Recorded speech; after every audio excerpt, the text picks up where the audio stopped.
लाख महिलाओं को ये ट्रेनिंग दी गई है। उन्हें हम आर्थिक मदद नहीं करते मगर उनको ट्रेनिंग देते हैं, उनको किट देते हैं।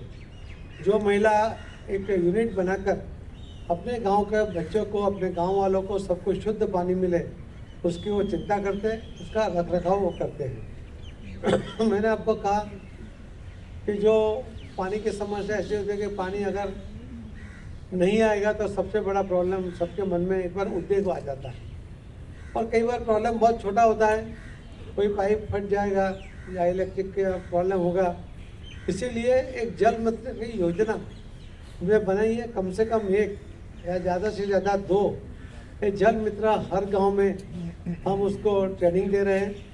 उसको मल्टीपल स्किल के लिए कर रहे हैं कि एक ही आदमी अगर उसका पंप बिगड़ जाएगा तो वही रिपेयर करेगा, और कोई समस्या होगी इलेक्ट्रिक की तो वही करेगा, प्लम्बिंग की भी अगर कोई समस्या हो, लीकेज हो, उसकी भी समस्या वही हल करेगा। क्योंकि अलग अलग आदमी अलग अलग रखना वो मुश्किल है।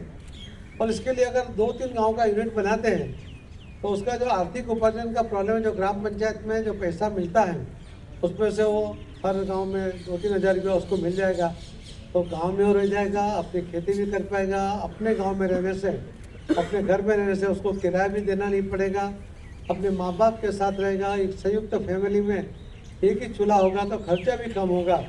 तो इस तरह से उसको ट्रेनिंग भी मिलेगी और सेवा भी करेगा। और वो पोल्यूटेड एरिया में जाकर स्लम का बढ़ावा करने के बजाय अपने गांव में सेवा के साथ आर्थिक उपार्जन कर पाएगा। नदियाँ हम जानते हैं कि नदी सिर्फ पानी नहीं देती है, वो अनेक परियोजना के द्वारा वो विद्युत भी देती है, वो परिवहन के लिए उसकी सुविधा भी देती है।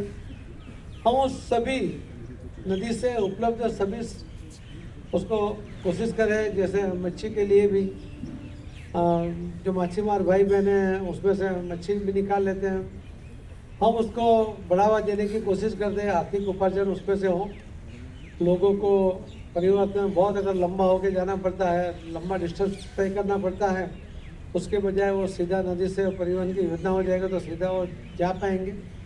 क्योंकि हर जगह ब्रिज बनाना मुश्किल होता है, और जब ब्रिज बनने में जो टाइम भी लगता है तो ये परिवहन की योजना से वो फ़ायदा होता है। जैसे हम रोड बनाते हैं तो रोड बनाने में कैपिटल इन्वेस्टमेंट, उसके बाद मेंटेनेंस का खर्चा होता है। अगर पानी के परिवहन से हम जाते हैं तो हमें ये जो कैपिटल इन्वेस्टमेंट उसके अंदर बहुत कम हो जाता है, तो उसका भी फ़ायदा होता है। नदी के किनारे पर रहने वाले युवा इसके अंदर जुड़ते हैं, उन्हें उसी में से आर्थिक उपार्जन की व्यवस्था हो रही है।